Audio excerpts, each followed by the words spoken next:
Today, I've come to Auschwitz in 1944. This already feels very emotional. Like, this is actually the place during it all. And I knew this was going to be bad, obviously, but the first thing I've noticed is how quiet it is. No one's talking, like not even quietly. This already feels wrong. So these buildings, they're all the same, like literally identical. Same size, same spacing. There were like loads of these in each section. Each barrack could hold hundreds of people, like way more than it was built for. If you stand out here, you get noticed, and that could get you punished. These barracks once held thousands of real people living in unimaginable conditions. To bring this history to life, we've used real archival images from the time and have been turned into accurate, photorealistic videos, connecting the camp we see today with the lives that were once here. Hope you enjoy the video, guys. This one was a tough one to make. Something's happening. Everyone's like lining up really quickly. This might be roll call. Stand still! More while talking! They had to stand for hours sometimes. Like, even if someone was missing, they wouldn't leave. It genuinely feels like time stopped. This is called a peri, and people had to stand here for hours sometimes, in freezing weather, rain, literally anything. And if the numbers didn't match, everyone stayed standing until they did. Even if someone had died overnight, they still counted them. People literally collapsed during this. I don't like this. It's not even loud or chaotic, it's just controlled. And that's worse. It's early morning now, and everyone's already awake. Apparently people here woke up ridiculously early, like around 4 or 5 in the morning, and they had barely any time to wash or get ready either. And there isn't proper sanitation here, like thousands of people sharing tiny washing areas.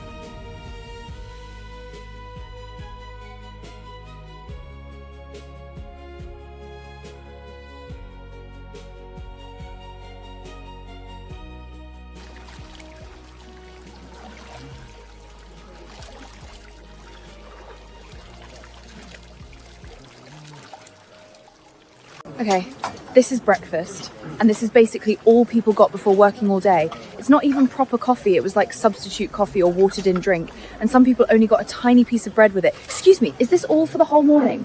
Yes. That's actually insane. Okay, everyone's being moved somewhere now. Most prisoners here had to work on construction and more, and this happened basically every day. Even if people were exhausted or ill, some people literally collapsed while working. What kind of work do you do? Construction. How long? Until dark. Okay, this is inside one of the worst barracks. It smells damp in here. And these beds, people had to share these. There's barely any space, and sometimes several people slept in one section. That's literally straw. Too cold at night. I can believe that. Prisoners here were given ID numbers. They were actual tattoos on each person's body. Like, your name basically became a number. Sorry. I can't even imagine how dehumanizing that must have felt. I overheard guards earlier telling people they were going to the showers. And obviously, if you didn't know what this place really was, they were not real showers. It was horrific. I don't think I'm ready to go near there yet. But I have a feeling we're going to end up talking about it later.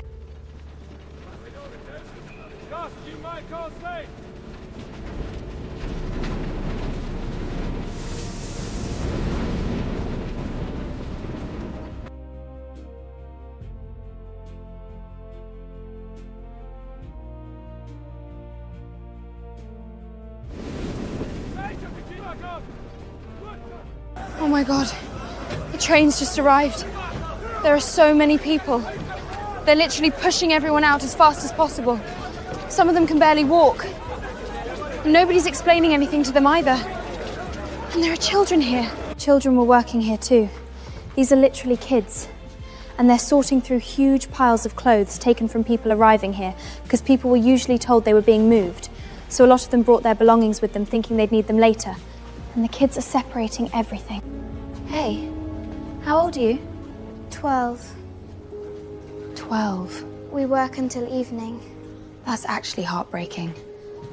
Are you new here?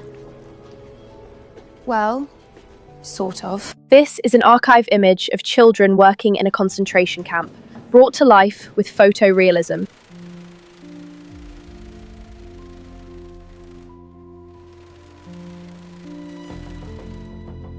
Oh no. A group of prisoners are being told to line up now, and nobody really knows what's happening, but I do. Wait, I think this is the building people were talking about earlier. Some people genuinely think they're going for showers. Get in line! Oh no, I'm not. Wait, no! There's been some mistake! Sir! You've got the wrong person! Be quiet at once! I'm not supposed to be here! Marx, forward! Beweg dich! I'll escape, guys, don't worry.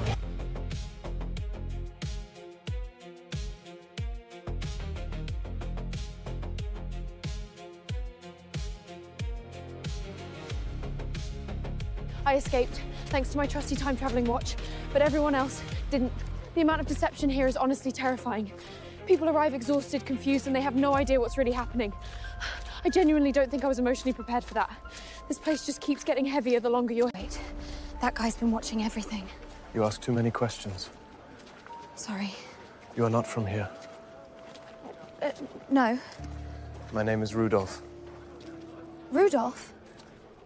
Okay, tell me your story. I arrived here in 1942. 1942, that's 2 years ago. At first you learn only one thing, survive the day. You see children, families, elderly people. They still carry luggage. They still believe they will live normally. Oh my God. After some time, you begin noticing patterns. Patterns? The trains, the numbers. I started counting trains, estimating how many people arrived. You memorized all of that? Someone had to. People outside do not know what this place is really like. I watched families separated on arrival, like earlier at the train. Children taken from parents, elderly people sent away immediately. How did you mentally survive seeing that every day?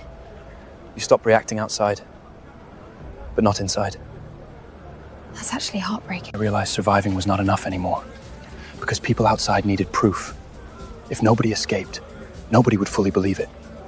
So I began studying everything. Everything?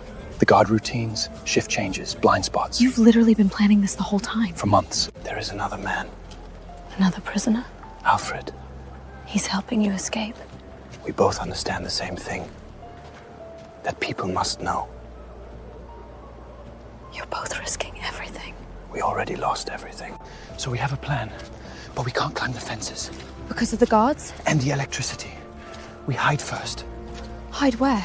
in a space near the outer perimeter. You're literally going to stay hidden inside the camp first? That is the only chance. This is where we hide. Here. There is a space underneath. You're going to stay under there? Me and Alfred. How long? 3 days. 3 days! When prisoners escaped, they locked down the entire camp immediately. Sirens sounded, guards searched every barrack, and patrols combed the forest outside Auschwitz. So they expect people to run straight away? Yes. So we stay hidden first, while they search outside the camp. That's actually really smart. It is the only reason this might work.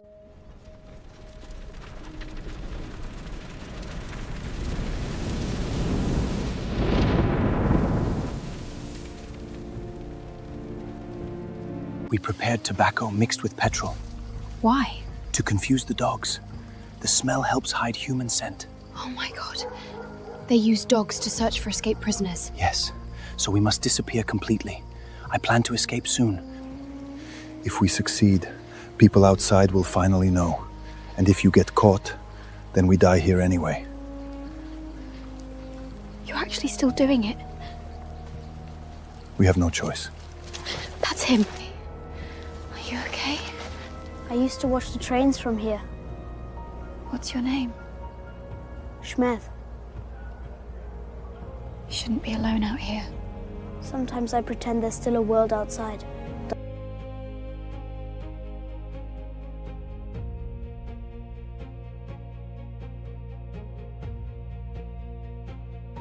It's actually horrifying knowing this didn't end quickly. The Holocaust went on for years, from 1941 until 1945, and Auschwitz kept operating almost till the end of the war. Millions of Jewish people died during the Holocaust, alongside others targeted by the Nazis. And standing here now as it's happening makes those numbers feel terrifyingly real. As the war started turning against Germany, the Nazis began trying to hide evidence of what happened here. The Nazis forced thousands of prisoners to leave the camp in what became known as death marches. People were already starving and freezing. And then, in January 1945, Auschwitz was finally liberated by Soviet soldiers. But by then, over 1 million people had already died. This is actually surreal. You survived. And you told the world. We tried. No, Rudolf, you did. Your escape and your report helped people understand what Auschwitz really was. We wanted the truth to survive. Okay, we're in present day now, and it's honestly strange seeing this place so quiet after everything, because when you walk through here now, it's peaceful, but knowing what happened here changes literally everything. Today has been an emotional roller coaster for sure, but meeting people here, hearing their stories, seeing how they lived, it stopped feeling like numbers in a textbook. All right, like and subscribe, guys, would mean a lot.